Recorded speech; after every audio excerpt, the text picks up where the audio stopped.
రొట్టెలు తింటే మనం ఎంత స్ట్రాంగ్ ఉంటామో అందరికీ తెలుసు. కానీ చేయడం మాత్రం చాలా కొద్ది మందికే వస్తుంది. ఈరోజు నేను మీకు వరి రొట్టె ఎలా చేయాలో చూపిస్తాను. ఇది తినడం వల్ల కూడా చాలా హెల్త్ బెనిఫిట్స్ ఉంటాయి. అన్ని రొట్టెల్లాగా చేతులతో కొట్టడం కాకుండా ఇది మాత్రము మనం చపాతీ చేసుకున్నంత ఈజీగా చేసుకోవచ్చు.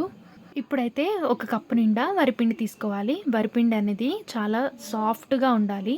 మనం ఇంట్లో ఆడించుకున్న పిండి అయితే పర్ఫెక్ట్‌గా ఉంటుంది. నెక్స్ట్ అయితే ఒక కప్పు పిండికి కరెక్ట్‌గా ఒక కప్పు వాటర్ అయితే తీసుకోవాలి. వాటర్ మెజర్‌మెంట్ అనేది కరెక్ట్‌గా ఉండాలి. అప్పుడే పర్ఫెక్ట్‌గా వస్తాయి రొట్టెలైతే.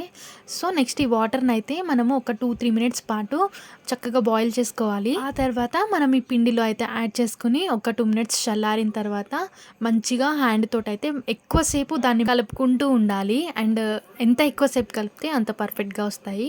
తర్వాత ఫైనల్‌గా కొంచెం ఆయిల్ కూడా అప్లై చేసుకొని మంచిగా మిక్స్ చేసుకోవాలి. మనము ఎక్కువసేపు పిండిని నానబెట్టాల్సిన అవసరం లేదు. కలుపుకున్న వెంటనే రొట్టెలు చేసేసుకోవడమే.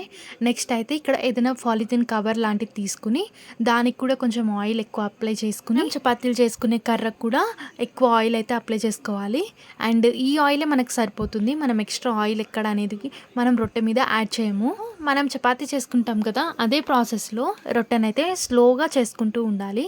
చపాతీ కంటే కూడా చాలా ఈజీగా వచ్చేస్తుంది. ఈజీగా స్ప్రెడ్ అయిపోతుంది. కవర్ మీద చేసుకోవడం వల్ల మనం తీసుకునేటప్పుడు చాలా ఈజీగా వస్తుంది. అండ్ చూసారు కదా ఎంత పల్చగా వచ్చిందో. ఇప్పుడు ఈ రొట్టెనైతే బాగా హీట్ అయిన పెనం మీద అయితే వేసుకోవాలి.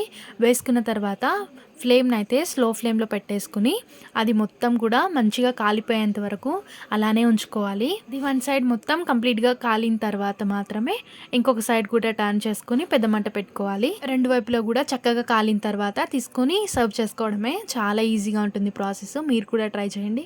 If in case one time చేసినప్పుడు రాకపోతే మళ్ళీ ఒకసారి ట్రై చేయండి. ఎంత బిగినర్స్‌కైనా సరే చాలా ఈజీగా వచ్చేస్తుంది. వీడియో నచ్చితే ఒక లైక్ చేయండి, షేర్ చేయండి, సబ్స్క్రైబ్ చేసుకోవడం మాత్రం అస్సలు మర్చిపోవద్దు. Bye bye.